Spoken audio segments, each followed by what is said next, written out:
Kita mentafsirkan kitab suci di dalam buku yang ke-6, yaitu 1 Yohanes.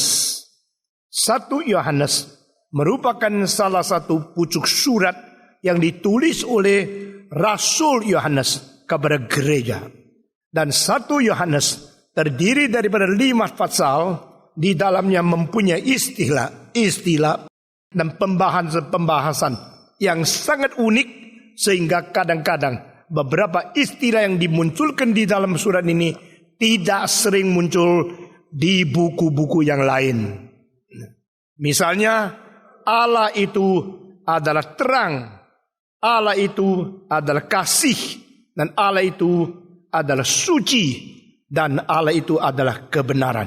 Nah, ini semua merupakan keunikan yang sangat menonjol di dalam pikiran Yohanes. Yohanes merupakan seorang yang mempunyai pikiran yang tajam, mempunyai inovasi yang luar biasa, dan sebenarnya mempunyai pengaruh jauh lebih besar daripada Plato dan Aristotle kepada seluruh dunia. Dialah yang mengadakan revolusi konsep kasih di dalam sejarah. Sehingga setelah Yohanes, manusia mengenal apa itu cinta kasih berlainan dengan seluruh sejarah filsafat daripada Yunani. Kita membaca sekali lagi pasal 1 ayat pertama sampai ayat ke-4. 1 Yohanes pasal pertama ayat 1 sampai dengan ayat ke-4. Kita bergiliran membaca. Saya 1, saudara 2 dan sampai ayat ke-4. Apa yang telah ada sejak semula, yang telah kami dengar, yang telah kami lihat dengan mata kami, yang telah kami saksikan, yang telah kami raba, dan dengan tangan kami tentang firman hidup. Itulah yang kami tuliskan kepada kamu. Hidup itu telah dinyatakan, dan kami telah melihatnya, dan sekarang kami bersaksi dan memberitakan kepada kamu tentang hidup kekal yang ada bersama dengan Bapa, dan yang telah dinyatakan kepada kami. Apa yang telah kami lihat dan apa yang telah kami dengar itu kami beritakan kepada kamu juga, supaya kamu pun beroleh persekutuan dengan kami. Dan persekutuan kami adalah persekutuan dengan Bapa dan dengan anaknya, Yesus Kristus. Dan semuanya ini kami tuliskan kepada kamu, supaya sukacita kami menjadi sempurna. Pembacaan kitab suci sampai di sini, dan di dalam 4 ayat ini kita perlu kira-kira 3 kali sampai 4 kali untuk mengerti apa yang dikatakan di dalamnya. Saudara-saudara, kita telah membicarakan tentang yang ada pada sendiri. Itulah Tuhan. Allah itu adalah Allah yang self-sufficient, self-existing, self-eternal. Allah itu adalah Allah yang self-immortal. Satu-satunya yang ada pada diri, yang tidak pernah melalui sesuatu proses baru menjadi ada. Dia adalah yang mutlak itu sendiri. Segala kemutlakan di dalam konsep manusia adalah sesuatu kemungkinan yang terjadi karena manusia dicipta menurut peta teladan Allah itu sendiri. Karena Allah itu ada mutlaknya mutlak, maka konsep mutlak itu ditanam di dalam pikiran manusia. Karena Allah itu yang adalah berada pada kekal pada diri dan berada sampai selama-lamanya tidak berhenti, maka konsep kekal itu ditanam di dalam konsep manusia. Manusia dicipta menurut peta dan teladan Allah. Itulah sebenarnya kita mempunyai konsep immortalitas, kita mempunyai konsep kemutlakan, kita mempunyai konsep kesempurnaan, kita mempunyai konsep penciptaan, kita mempunyai konsep hidup yang tidak berhingga. Saudara-saudara, ini semuanya merupakan bayang-bayang yang menjadi sesuatu refleksi daripada realita yang kekal itu sendiri, yaitu Tuhan Allah. Dan Tuhan Allah itu yang tidak pernah perlu sang pencipta di belakangnya. Tuhan Allah yang tidak perlu sesuatu penyebab di bawahnya, tidak perlu fondasi di bawahnya. Dia adalah yang berada pada diri dan berada untuk selama-lamanya. Itu artinya aku adalah yang ada itu sendiri. I am who I am. Tetapi siapa yang mengerti dia kecuali dia yang menyatakan diri. The revelation of God about himself is the only possibility that man can know God. Allah tidak mungkin dimengerti oleh siapapun kecuali Allah rela menyatakan diri kepada siapa yang dia rela menyatakan. Kepada siapa yang rela dia memberikan anugerah. Kepada siapa yang dia memberikan kemurahan. Barulah orang itu memperoleh kemurahan, memperoleh anugerah, dan memperoleh pengertian tentang wahyu yang diberikan oleh Tuhan Allah itu sendiri. Dia adalah yang ada pada diri dan ada pada selama-lamanya.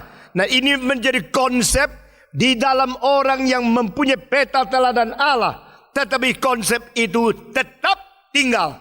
Adalah konsep, bukan realita. Itu semua membicarakan tentang Tuhan dari semua agama.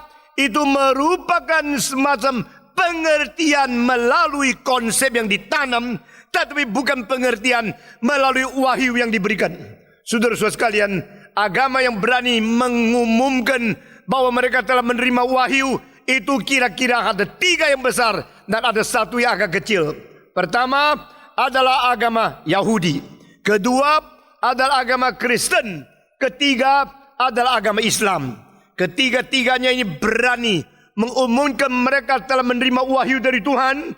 Tetapi satu lagi yaitu Zoroasterisme daripada Persia yang kuno. Dia juga mengatakan Zoroaster atau Zaradustra. Dia mendapatkan wahyu di dalam gunung melalui seorang dewa yang namanya Ahura Mazda. Nah, saudara-saudara, itu sama sekali tidak berkait dengan ketiga agama yang saya sebut tadi, yaitu Judaisme, Christianity, and Muslim atau Islam. Saudara-saudara, ketiga agama yang klaim mendapatkan wahyu, mereka mengatakan mereka mendapatkan wahyu dari Allah yang Maha Esa. Mereka mendapatkan wahyu dari Allah yang dipercaya oleh Ibrahim. Mereka mendapat wahyu dari Allah yang adalah maha kuasa, maha tahu, maha bijak, dan adalah kebenaran. Nah, saudara-saudara, ketiga agama ini hanyalah melalui perjanjian lama dan perjanjian baru. Yaitu orang Yahudi yang menerima wahyu dari Tuhan dan diterima oleh perjanjian baru. Karena konkretnya diwujudkan di dalam inkarnasi Kristus. Mengenal Allah itu adalah Allah yang berada dari kekal sampai kekal. Yaitu melalui jawaban Tuhan kepada Musa waktu ditanya di dalam surat Keluaran pasal ketiga, siapakah engkau? Engkau namanya siapa? Kalau orang Israel tanya, siapa yang mengutus engkau untuk melepaskan kami keluar dari tanah Mesir? Saya harus menjawab bagaimana?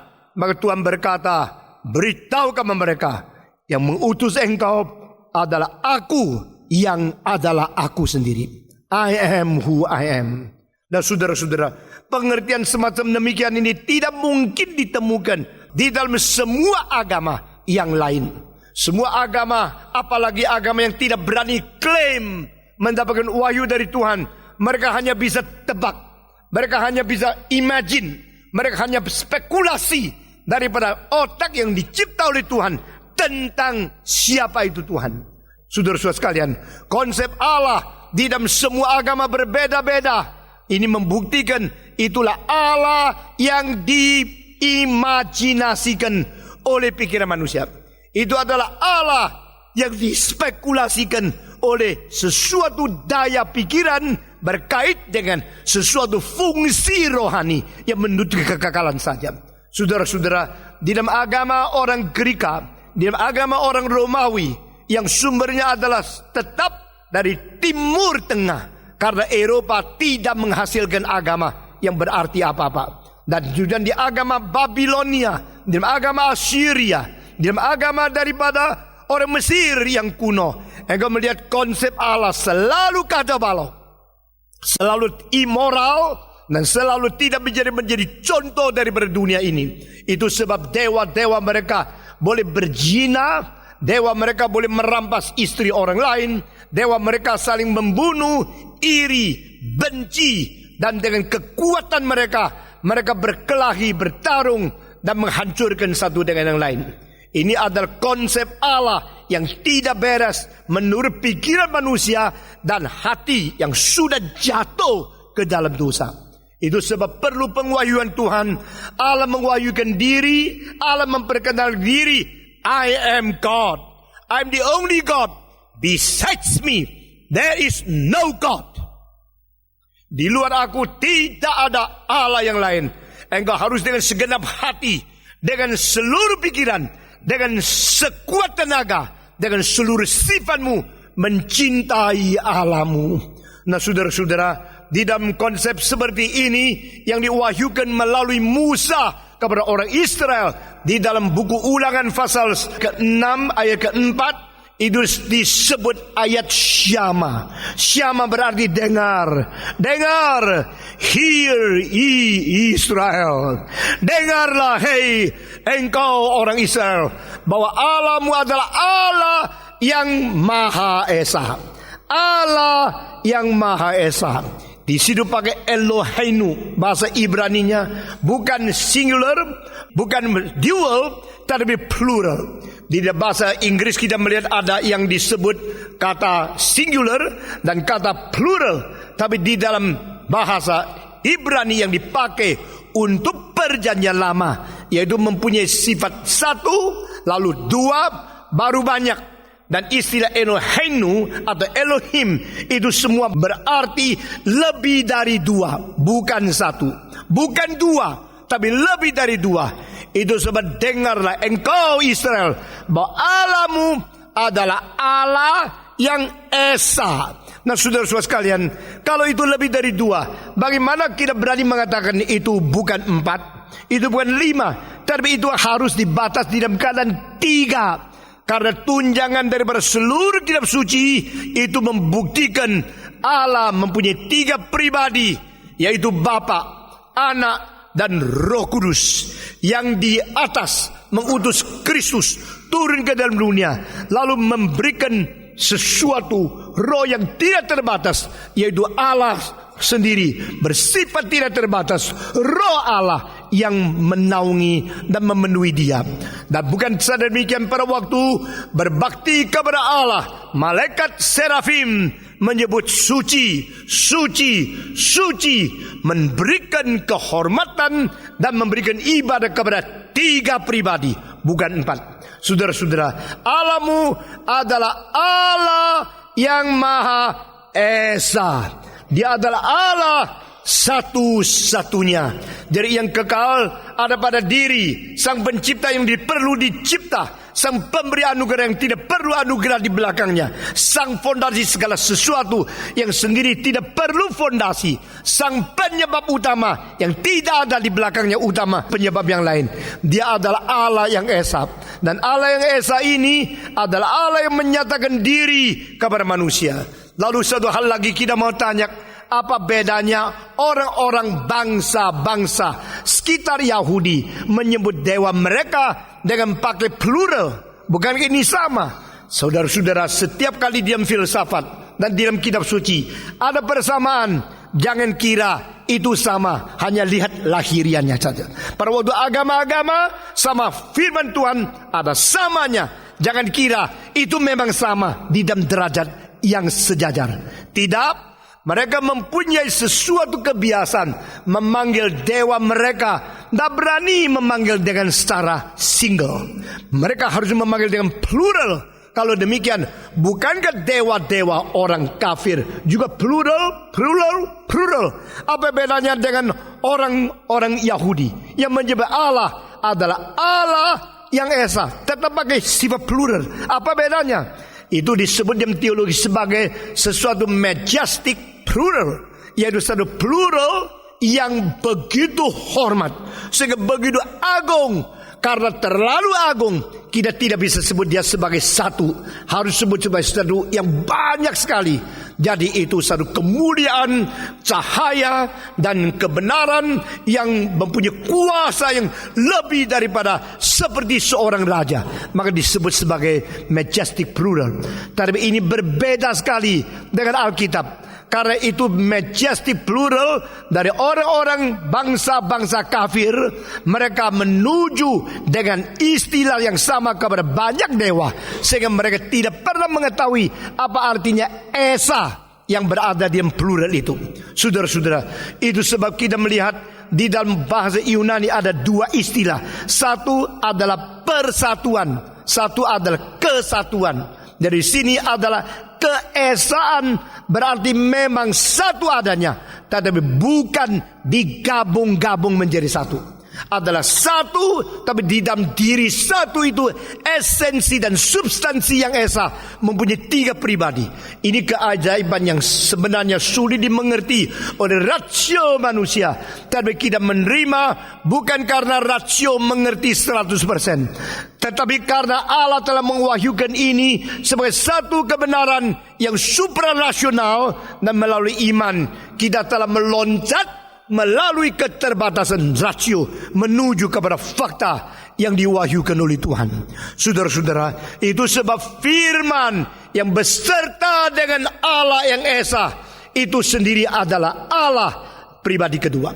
Firman yang bersama dengan Allah yang kekal itu sendirinya adalah kekal dari selama-lamanya. Dengan demikian maka kita mengerti firman itu akan menjadi pengantara di tengah-tengah Allah yang tidak kelihatan dengan dunia yang kelihatan. Firman itu akan menjadi pengantara di tengah-tengah Allah yang mutlak dengan manusia yang relatif. Firman itu akan menjadi pengantara di tengah-tengah Allah yang kekal dan manusia yang tubuhnya sementara. Firman itu akan menjadi pengantara di tengah-tengah Allah yang suci dengan manusia yang najis karena berdosa. Di sini firman menjadi penting sekali. Kalau saudara mempelajari ajaran orang Islam, maka mereka juga bicara tentang firman.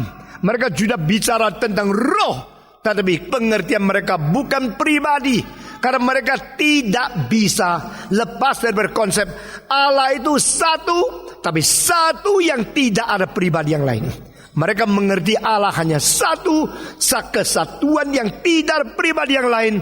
Itu dimengerti oleh orang Israel yang salah mengertinya mulai dari abad ke-13.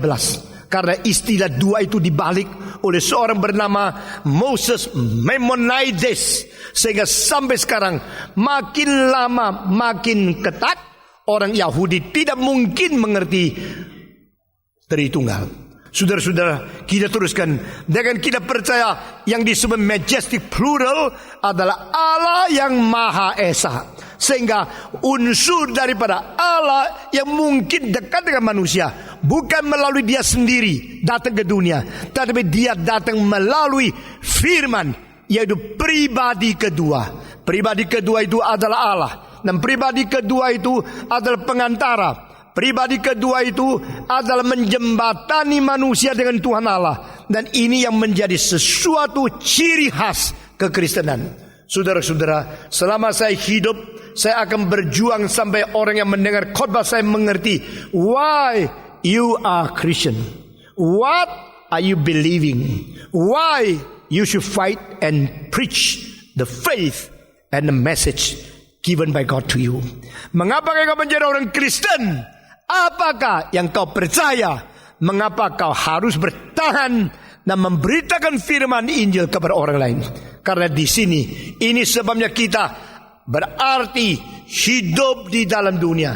Dan ini merupakan satu pertarungan yang sulit sekali, merupakan sesuatu riskan yang besar sekali. Tapi kita harus berusaha memelihara ini, harus mengerti tuntas tentang ini, bukan ikut-ikut saja. Saudara-saudara, barang siapa yang ikut kebaktian saya, dia biar mengetahui dia harus mempunyai hati yang sungguh-sungguh merindukan firman, dan sungguh-sungguh merendahkan diri, dan sungguh-sungguh mengkosongkan jiwanya untuk menerima kebenaran dari Tuhan. Sehingga ini akan menjadikan engkau orang yang mempunyai kekuatan iman, berdiri di dunia dan bertahan sampai selama-lamanya. Saudara-saudara, firman akan ke dalam dunia. Ini diwahyukan di perjanjian lama. Firman sudah datang di dunia. Ini pada waktu inkarnasi Yesus Kristus. Firman akan diberitakan ke dalam segala zaman. Ini adalah sesuatu unsur pokok dari arus sejarah. Dan firman membawa kita kembali ke surga pada waktu dia datang kembali.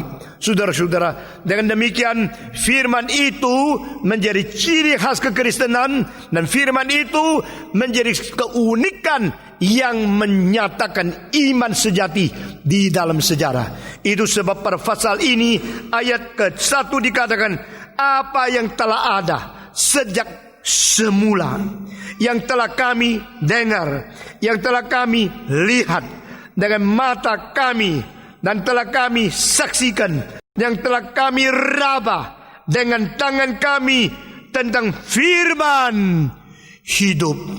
Nah, saudara-saudara, tidak ada di buku agama yang lain bahwa firman itu bisa dilihat, firman itu bisa didengar, dan firman itu bisa diraba, dan firman itu pernah hidup bersama dengan manusia. Itu disebut firman hidup. Di sini sudah muncul istilah firman digabung dengan hidup. The word of life, the truth of life. Di dalam seminar-seminar yang lampau-lampau, saya mengatakan Allah adalah subjektivitas kebenaran yang berkepribadian. The subjectivity of the truth in person. Nah, ini adalah istilah yang tidak pernah muncul di buku apa saja, kecuali saya cetakkan menjadi buku. Saudara-saudara, the subjectivity of the truth is not only truth, is the life itself within truth, is the person within truth, is the attribute of God within God's truth, in God's life himself. Subjektivitas daripada kebenaran di dalam kepribadian, itu namanya Tuhan Allah. Jadi Tuhan Allah bukan topik dari filsafat. Tuhan Allah bukan semacam khayalan imajinasi. Tuhan Allah bukan semacam diskusi di dalam filsafat agama. Tuhan Allah itu adalah sesuatu kebenaran, dan kebenaran itu yang menjadi induk segala kebenaran. Nah, kalimat ini sudah muncul di banyak buku. All truth is God's truth. Segala kebenaran itu merupakan kebenaran daripada induk kebenaran, yaitu kebenaran yang satu-satunya, kebenaran yang menjadi fondasi, kebenaran yang menjadi sumber segala pengertian kebenaran. Kebenaran itu ada pada diri. Dan saudara-saudara, itu kebenaran adalah kebenaran yang bagaimanakah? Maka dimengerti oleh Konghucu sebagai Tao yang saya ingin mengetahuinya. Disebut oleh Lao Tzu sebagai Tao yang mendahului langit dan bumi. Yang disebut oleh Logos di orang Greka oleh dua aliran filsafat, dari seorang yang namanya Heraklitos, memulai satu sayap yang disebut the philosophy of becoming. Segala sesuatu berubah, dan perubahan segala sesuatu itu merupakan sesuatu prinsip yang tidak berubah. The only thing unchanged is everything is changing. Itu artinya, jadi segala sesuatu berubah. Inilah satu hal yang tidak berubah. Dari kekal sampai kekal, segala sesuatu berubah. Nah, inilah yang tidak pernah berubah. Sampai beribu-ribu tahun sama, sampai berjuta-juta tahun sama, sampai selama-lamanya sama. Segala sesuatu berubah. Ini prinsip tidak perubahan. Nah, konsep ini apakah bersifat konflik antara diri dengan sendiri, atau konflik di dalam keadaan yang tidak beres, atau ini merupakan sesuatu paradoks yang akan diutarakan oleh Heraklitos. Zamannya Heraklitos belum ada istilah paradoks. Istilah paradoks muncul pada zamannya Parmenides. Dan saudara-saudara sekalian, berarti segala sesuatu berubah. Itu dari dulu sampai sekarang, itu tidak berubah. Saya ambil contoh, anak kecil pada umur 1 sampai 2 suka coba-coba pakai sepatunya mamanya, atau pakai sandal papanya. Lalu kaki yang kecil masuk ke dalam sepatu besar, ekornya panjang. Yang kalau dia lucu sekali, lalu dia keret, ceret. Engkau lihat lucu sekali ya.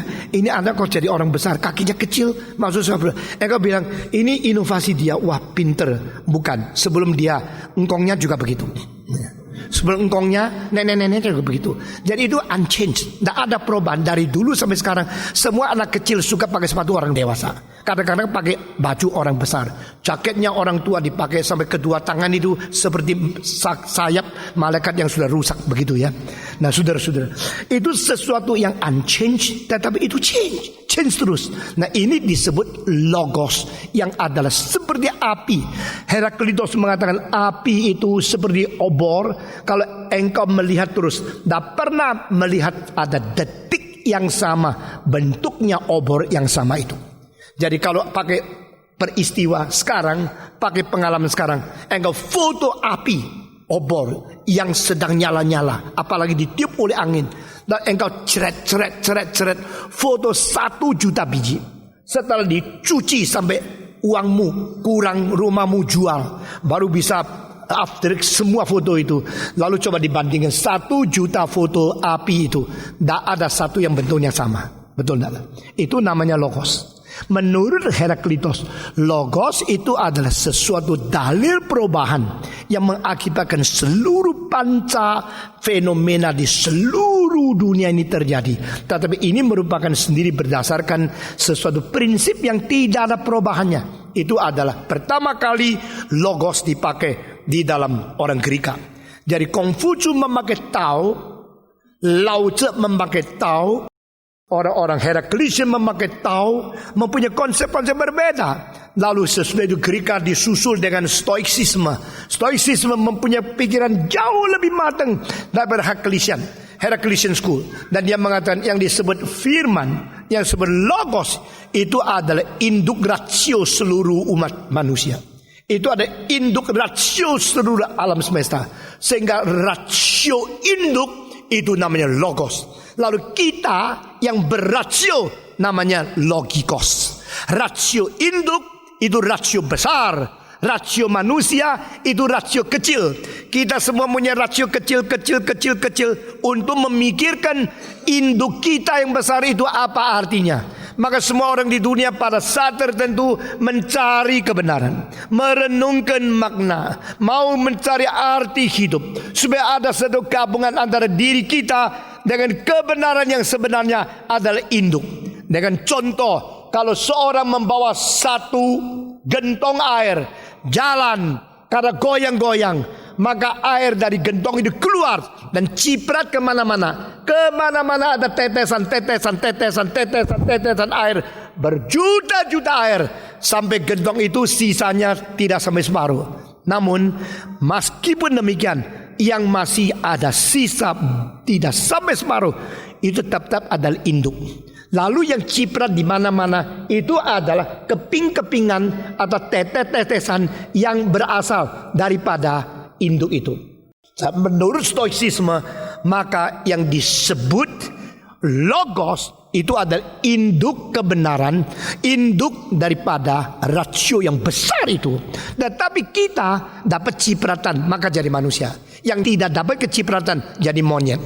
Ya, jadi monyet tidak bisa pikir, tidak bisa mencari kebenaran, karena dia tidak ada cipratan logikos. Kita ada logikos, maka kita mempunyai satu daya, potensi untuk memikirkan tentang kebenaran itu. Nah, menurut seorang kaisar Romawi yang menjadi stoiksis di abad kedua, namanya adalah Marcus Aurelius. Dia tulis sepucuk surat kepada kawan yang akrab dengan kalimat begini: setelah saya mati, jangan nangis, jangan kira ketidakberadaan saya sesuatu kesedihan, karena saya adalah kembali ke induk logos itu. Sebagai logikos yang pernah diciprat dari induknya, sekarang kembali kepada asal, sehingga saya akan bersatu dengan kebenaran itu sendiri. Nah, ini pikiran daripada orang Greka yang lebih matang daripada Heraklisian School. Tapi saudara-saudara, kalau kita membayangkan semua ini dibandingkan dengan Alkitab, maka sama-sama sekali tidak ada arti apanya, karena mereka tidak pernah mengerti istilah ini, firman hidup. Saudara, jangan kira Alkitab ini sederhana, Alkitab ini gampang, Alkitab ini remeh. Saya telah mengajar filsafat 35 tahun lebih. Aku membandingkan satu persatu. Akhirnya saya mengetahui tidak ada buku yang lebih agung dari firman ini. Karena di sini dikatakan satu kalimat, the word of life.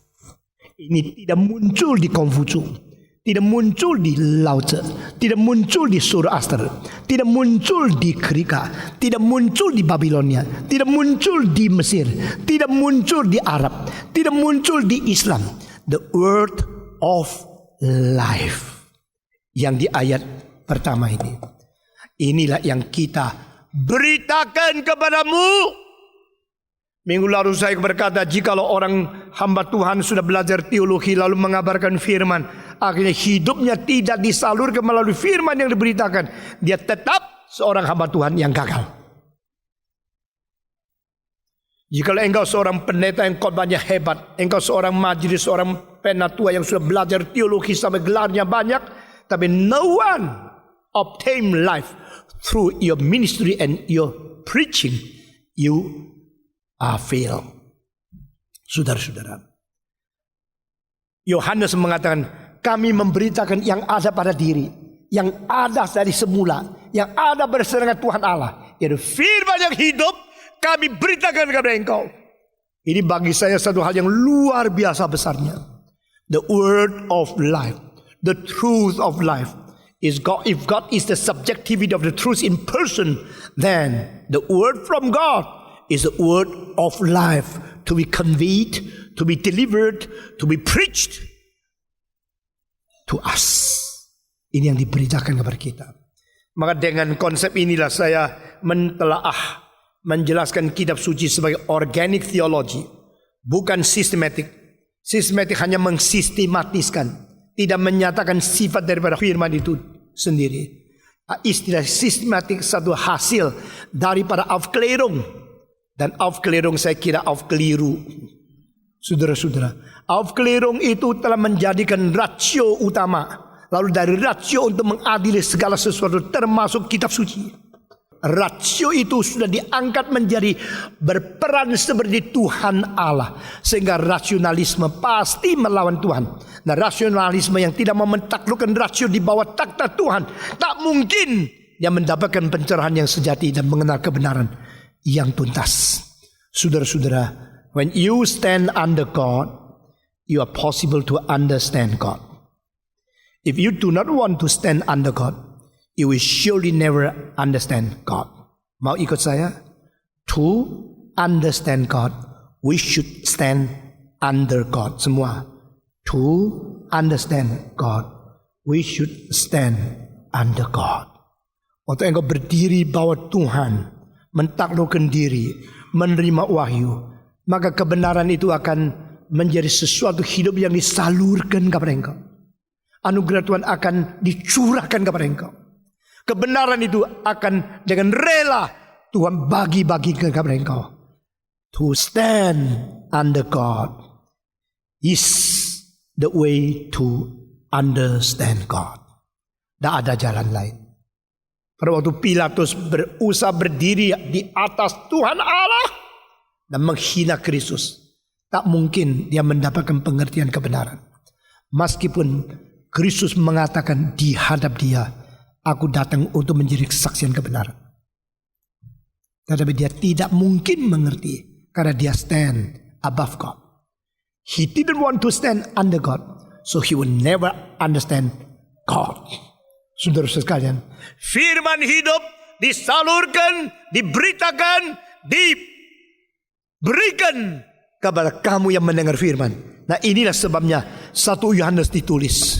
Saudara sekalian, dia mengatakan, kami akan memberikan kepada engkau firman yang kepada kami lihat, pernah kami dengar, pernah kami raba. Atau dengan istilah lebih jelas lagi, firman itu karena kami pernah dengar dengan telinga sendiri, dan kami pernah mengamati dengan mata yang memperhatikan sungguh-sungguh secara sendiri, dan pernah dengan tangan kami menjamah dia secara sendiri. Ini artinya, jadi istilah lihat dan dengar bukan seperti dengar angin lewat. Saudara-saudara, ada orang dengar musik mesti suara kecil sekali. Karena apa? Dia tidak mau belajar musik. Dia cuma mau enak-enak supaya hidupnya enak. Saya kalau dengar musik perlu keras sedikit. Saya mau dengar harmoninya bagaimana. Saya mau dengar counter punya bagaimana. Saya mau dengar itu ritmanya bagaimana. Itu bagi saya studi. Jadi kalau kecil itu background music. Itu hanya untuk entertainment. Bagi saya tidak bisa. Itu sebab seumur hidup saya dengan musik lebih keras dari orang lain. Dan di situ saya mengamati setiap beat bagaimana bikinnya.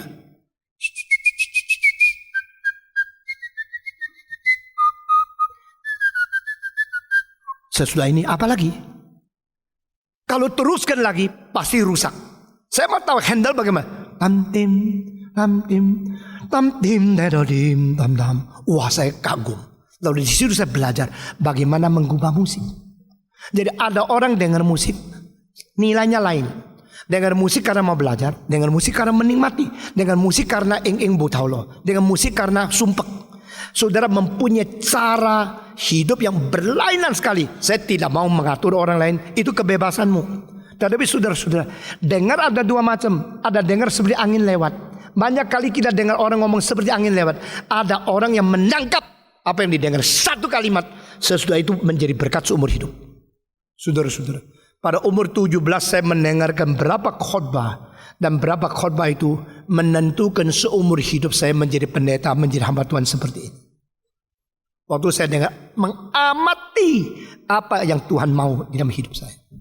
Itu namanya mendengar, bukan mendengar. Kedua, melihat. Kenapa seorang ditanya, kamu lihat namanya Grace itu ada di sini tak? Tidak, saya tidak lihat. Tapi orang lain, ribuan orang, dia bilang itu Grace di situ. Kenapa dia tahu? Pacarnya sih. Lain kan? Ya. Semua lihat. Tapi bagi sang pacar, dia lihatnya itu selektif. Dia lihatnya itu fokus. Dia lihatnya intensif. Lain.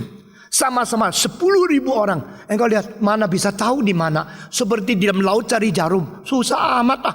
Orang begitu banyak semua ada kuping. 10.000 orang kupingnya 20.000. Goyang-goyang mana tahu siapa dia. Tapi kalau pacar di sini. Di situ. Itu pacarku. Itu orang itu cari dia. Kenapa? Dia langsung tahu kenapa. Karena dia lihatnya lain. Nah itu istilah yang dipakai di sini adalah istilah gaze. Bukan see. Bukan look. Di dalam bahasa Greka artinya mengamati dengan matanya terpaku. Dan matanya itu fokus kepada dia. Dengan demikian dia mengenal Yesus Kristus. Barang siapa memberitakan Injil. Bukan belajar dari buku. Belajar dari teologi selesai. Dia harus betul-betul mengamati Kristus. Dia harus betul-betul mendengarkan suara dari firman. Dia harus betul-betul menangkap semua yang diartikan di dalam Alkitab yang diwahyukan oleh Tuhan. Sebelum dia berkhotbah. Saudara-saudara, orang yang berkhotbah daripada pengalaman sungguh-sungguh bergumul dengan firman. Dan orang yang berkhotbah hanya cari-cari buku terus menghafal. Lain. Saudara-saudara, ada orang berkhotbah sampai setiap kalimat mencokol hatimu. Bikin sampai engkau tidak bisa lari. Engkau harus mengambil keputusan. Setelah mendengar khotbah, apa reaksimu kepada Tuhan? Tapi ada orang berkhotbah seperti cerita enak-enak. Lalu menjadi bahan saja. Kalau saya harus ke satu sekolah teologi di Manila, silakan datang mengajar satu mata kuliah 6 hari. Lalu saya pergi. Dari tempat saya tinggal ke Kalukan di Manila 1,5 jam. Sesudah ngajar 2 jam, balik lagi waktu macet 2,5 jam pulang. 1,5 jam tambah 2,5 jam, 4 jam tambah 2 jam mengajar, tambah habis ngajar, minum-minum sama dosen yang lain 1/2 jam lagi. Berapa? Berapa? 6,5 jam kan? Wah, besok pergi lagi. Hanya ngajar 2 jam, tapi buang 6,5 jam. 1 hari, 2 hari. Saya tidak mau pergi lagi. Saya bilang kalau mau kumpulkan dari pagi sampai sore saya ngajar. Sudah selesai saya pulang. Dari pagi sampai sore. Saya sampai di situ duduk di kelas. Murid-murid baru datang dari kamar lambat. Saya mesti jalan 1,5 jam. Mereka hanya 1 menit dari kamar turun pergi kelas rumah aja mau lambat lagi. Benar gak? No more. Saudara-saudara, saya betul-betul kasih tahu sama you, umur makin besar, saya hanya suka berkhotbah kepada orang yang sungguh-sungguh bersiap mendengar firman. Kalau enggak usah. Saya tidak perlu banyak audiens. Karena saya tahu mutu firman tidak boleh dihina. Amin. Firman, kebenaran itu begitu bernilai. Sampai Alkitab mengatakan ada orang jual segala sesuatu untuk membeli sebuah tanah, karena di dalam bidang tanah itu ada mutiara di dalamnya. Engkau mau membuang segala sesuatu mencari firman? Engkau mau berkorban segala sesuatu untuk menemukan kebenaran? Kalau iya, engkau pendengarku. Kalau tidak, engkau hanya main-main. Apalagi mereka yang datang dengan khotbah saya, catat-catat untuk khotbah lagi. Kulaan di sini untuk jualan lagi, tidak bayar lagi. Saudara-saudara, firman yang kami dengar sendiri, firman yang kami lihat mengamati sendiri, firman yang kami raba, kami jama dengan tangan sendiri. Apa artinya? Inkarnasi sungguh-sungguh mewujudkan rencana Allah.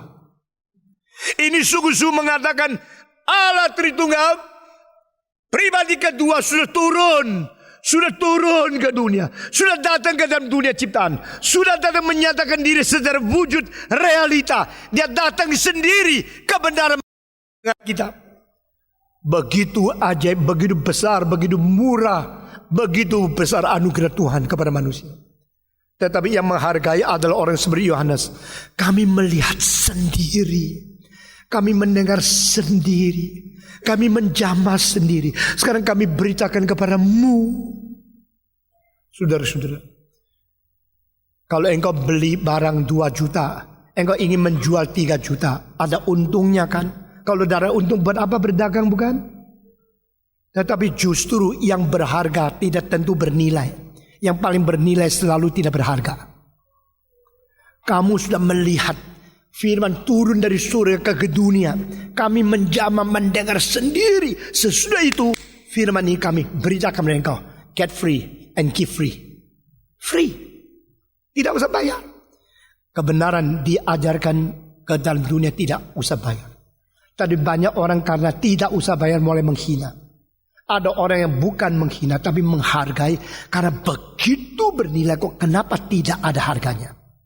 Justru Tuhan pakai pancingan ini untuk mendapatkan orang yang sungguh-sungguh menghargai atau membuang mereka yang menghina. Ini bijaksana Tuhan. Saudara-saudara, coba tanya, nasi sama air mahal mana? Ayo jawab. Ikan sama nasi mahal mana? Jawab dong, masa gitu udah tahu ah. Sama dari makan nasi enggak tahu. Nasi sama air mahal mana? Nasi. Air sama udara mahal mana? Air. Ini orang-orang berani jual air ya. 300 cc lebih mahal dari bensin 1 liter. Sekarang bensin sudah naik sih. Saudara-saudara. Sekarang saya tanya, udara sama air mahal mana? Mahal air. Udara berapa harganya? Nggak ada harganya. Air sama nasi penting mana? Oksigen sama air penting mana? Kenapa yang makin mahal makin nggak ada harganya? Yang makin penting makin murah. Heran ya. Coba kalau Tuhan putar balik, ya, lalu akhirnya orang-orang bisa menahan menjual oksigen. Oksigen kalau dijual 1 hari engkau perlu berapa liter? Coba. Apalagi yang gemuk, wah perlu lebih banyak lagi. Nah, saudara-saudara, kalau 1 liter oksigen, kalau you tidak mau pakai, you mati, mesti beli 200.000. Kamu 1 hari mesti bayar berapa? Tapi justru yang tidak penting yang mahal, yang paling penting yang murah. Dah salah ini, salah nggak?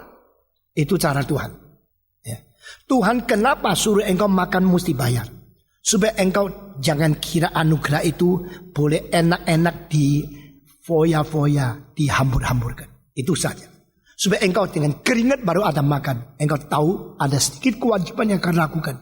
Tetapi Tuhan tidak perlu saudara bayar oksigen yang kau terima dari lahir sampai mati. Itu sebab janganlah kita menjadi orang bodoh, menganggap yang mahal berharga, yang tidak mahal tidak berharga. Saudara-saudara, banyak wanita suka pakai barang yang terkenal, Ferragamo, Christian Dior, mesti yang mahal-mahal. Padahal tidak perlu. Bukan tidak ada nilainya, tidak begitu perlu. Ada hal yang mirip sama, tapi harganya cuma separuh. Saya ambil contoh, itu arloji yang memakai mesin nama Vojo 7750. Itu kira-kira lebih daripada 500 pabrik. Lalu ditaruh di dalam merek ini jualnya $600. Ditaruh di dalam merek itu jualnya $30,000. Mesinnya sama. Sama-sama pabriknya, sama-sama bahannya, sama-sama seluruhnya sama. Cuma dialusin sedikit, lalu ditaruh di merek yang terkenal, terus dikasih 18 karat, dinaikkan jadi 30.000. Ya.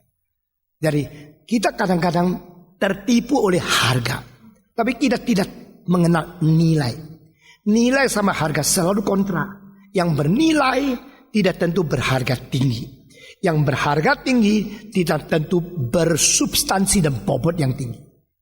Yang paling murah dan paling berharga hanya satu, keselamatan Yesus Kristus. Semua 1, 2, 3. Yang paling murah dan paling berharga hanya satu, yaitu keselamatan Yesus Kristus.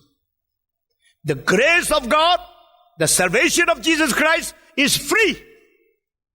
Tetapi saudara-saudara, seorang teolog mengatakan tambah satu kalimat. The grace of God is free but not cheap. Siapa itu? Dietrich Bonhoeffer. Siapa Dietrich Bonhoeffer? Seorang jenius teologi yang matinya umur 30 lebih. Digantung oleh pemerintah Hitler. 2 minggu sebelum Hitler bunuh diri. Tahun 1945. Teolog ini luar biasa. Dia orang Lutheran.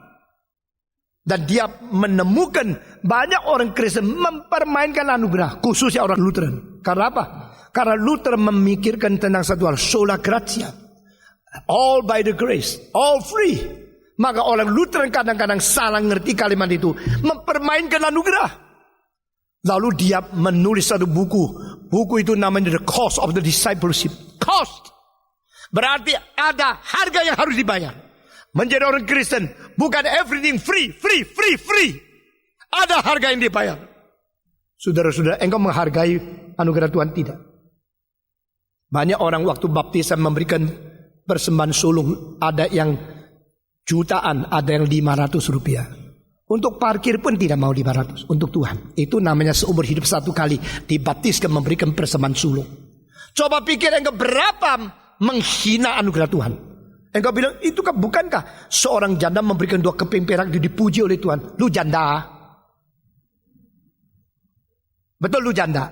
Dan tahu enggak, janda 2 keping perak itu boleh memelihara seluruh keluarganya 1 hari 3 kali makan.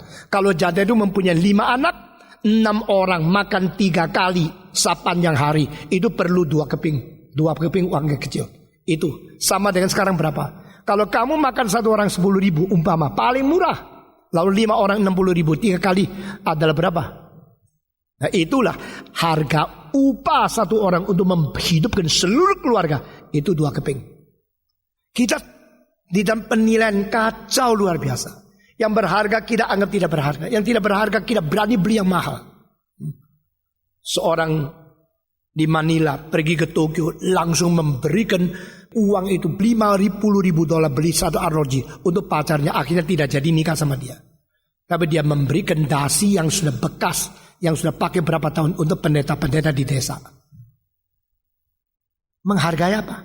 Menghargai pekerjaan Tuhan, menghargai Tuhan, mengetahui harga yang paling bernilai adalah firman Tuhan, keselamatan Yesus Kristus. Tapi itu free.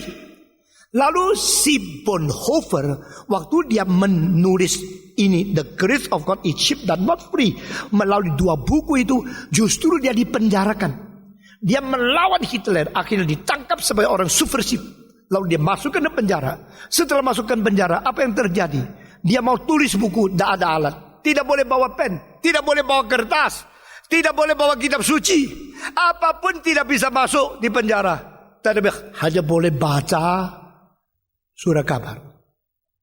Lalu dia berkata, Tuhan, saya mau tulis. Sekarang banyak pikiran-pikiran teologi yang penting. Sekarang saya mau tulis di mana? Saya tidak ada pena. Mau pinjam pen tidak diperizinkan. Maka Tuhan kasih dia bijaksana. Dia boleh minum susu saben hari. Susunya itu dijadikan tinta untuk dicoret-coret di surat kabar yang dia tulis. Setelah dia baca itu surat kabar, di atasnya, pinggirnya, bawahnya masih ada tempat putihnya bukan? Dan dia tulis dengan susu yang dia tidak minum. Dia tulis di situ tentang teologi, kalimat per kalimat. Lalu dia minta seorang penjaga penjara yang baik sama dia. Tolong setelah saya baca surat kabar ini, bawa kirim kepada kawanku yang namanya Pathage. Pathage. Semua nama yang sudah saya kasih tahu, you boleh catat, cari internet atau cari di ensiklopedia. Nah, engkau akan menambah pengetahuan lebih banyak, lebih dari apa yang saya katakan. Lalu kawan itu mengkoleksi paper dari surat kabar itu. Dan itu susu yang ditulis setelah kering tidak kelihatan. Tetapi setelah surat kabar itu dipanggang di atas api yang sangat tidak panas. Itu jangan sampai terbakar. Itu yang ada bekas susu menjadi warna coklat. Tulisannya kelihatan. Ngerti maksud saya? Dan dengan begitu dia hari berhari, minggu berminggu, dia mengkumpulkan tulisan itu, akhirnya dicetak 2 buku. Salah satu adalah The Letters from the Prison. Surat-surat dari penjara. Yang satu lagi adalah The Cost of Discipleship. Nah, saudara-saudara. Dan inilah seorang yang akhirnya digantung mati oleh regu Hitler, Dietrich Bonhoeffer. Dia mengatakan, the grace of God is free but not cheap. Anugerah Tuhan itu memang cuma-cuma, tidak usah bayar. Tetapi terlalu berharga.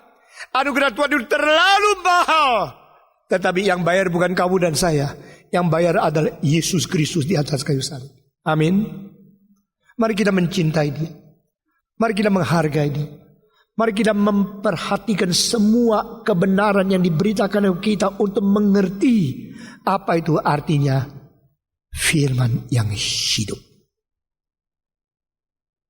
Saudara, dari orang menangani sesuatu tahu dia menghargai barang itu sampai di mana.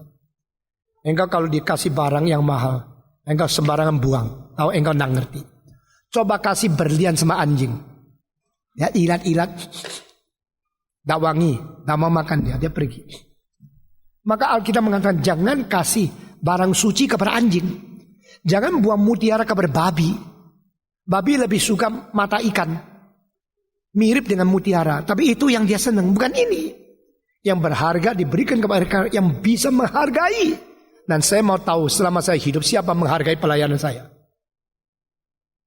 Saya mau tahu korban saya dan segala sesuatu yang saya kerjakan dengan bermutu tinggi, siapa menghargai.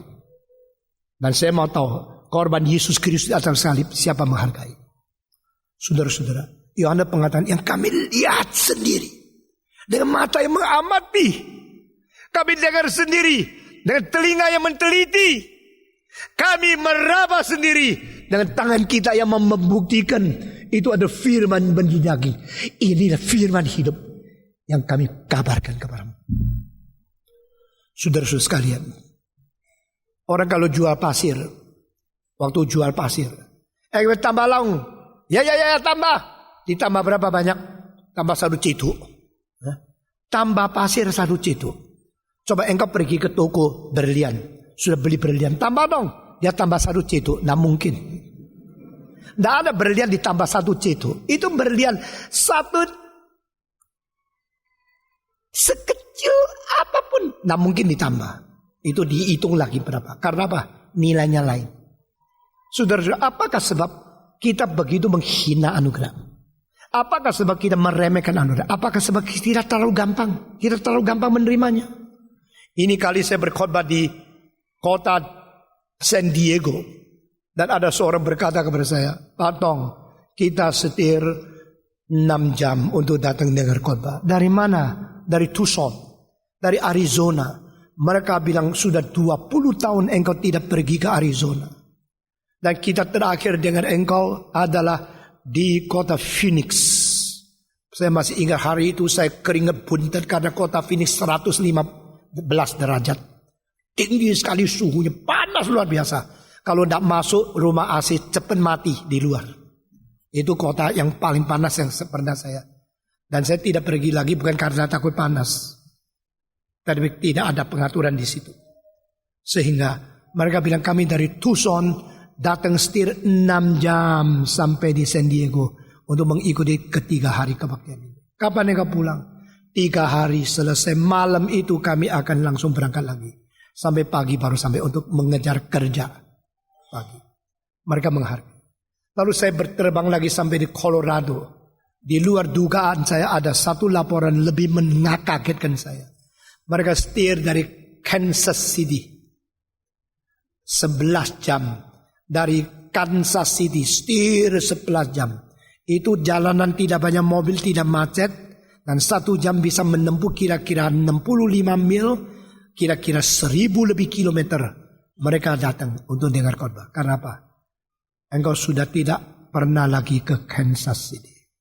Kami yang datang mendengar khotbah. Saudara-saudara, kadang-kadang anugerah Tuhan untuk kita terlalu banyak, terlalu sering.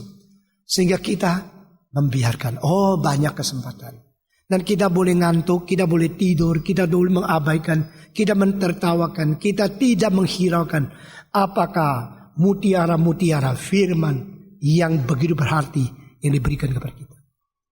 Saudara-saudara, hari ini saya sudah selesaikan. Ini yang kuberitakan kepadamu, yaitu yang ada pada semula, yang berada dengan Bapa, yang dari kekal, yaitu firman hidup, yang pernah kami lihat dengan mata kami sendiri, yang kami pernah dengar dengan telinga kami sendiri, yang pernah kami jamah dengan tangan kami sendiri.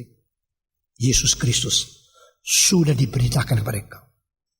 Saudara-saudara, apakah engkau sudah mendapatkan hidup dari Kristus yang sejati itu? Apakah engkau menghargai itu lebih tinggi dari apapun, meskipun tidak ada harga, tapi bernilai tertinggi? The grace of God is free, but not cheap. Because Jesus Christ had paid the price, had paid the cost for you and for me. Mari kita berdoa. Bapa di dalam surga, kami berterima kasih.